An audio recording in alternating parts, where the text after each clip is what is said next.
Your Excellency, Ms. Ines Maria Chapman-Wog, Deputy Prime Minister of Cuba, Excellencies, ladies and gentlemen, I thank the government of Cuba for organizing this important conference on the International Decade for People of African Descent as it draws to a close this year.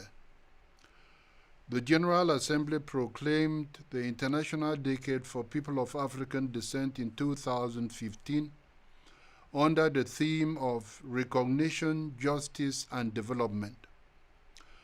Recognition to acknowledge that people of African descent are a distinct group with human rights that must be protected and promoted. Justice to combat racism, racial discrimination, xenophobia, and related intolerance in all their forms. And development to guarantee active, free, and meaningful participation by all individuals, including people of African descent, in pursuit of the Sustainable Development Goals. Cuba has worked tirelessly to advance these principles, including through its national program against racism and racial discrimination, thereby upholding our shared commitment to equality, inclusion, and respect for human dignity for everyone, everywhere. Over the last 10 years, the International Decade has offered a unique platform to highlight the diverse contributions of people of African descent to every field of human endeavor. Several member states have amended their laws and policies to tackle racial discrimination, while others created institutions to promote human rights of people of African descent.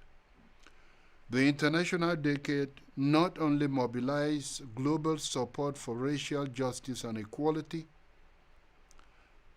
it led to the establishment of the UN Permanent Forum on People of African Descent in 2021.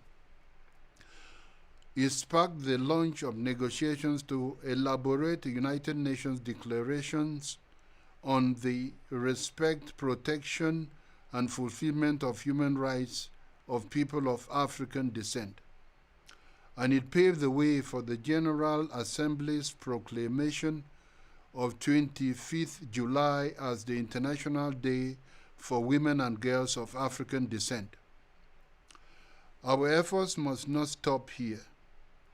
People of African descent continue to face systemic racism and discrimination, realities rooted in intolerable legacies of enslavement and colonialism.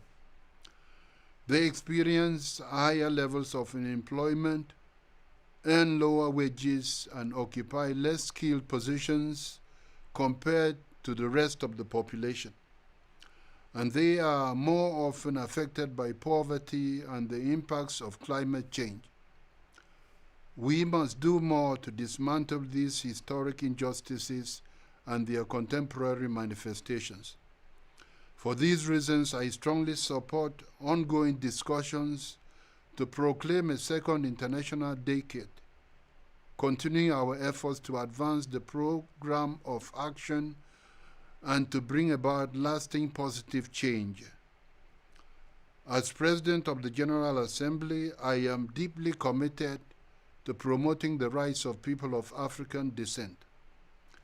Together, let us continue to pursue recognition, justice, and development for people of African descent in 2024 and beyond.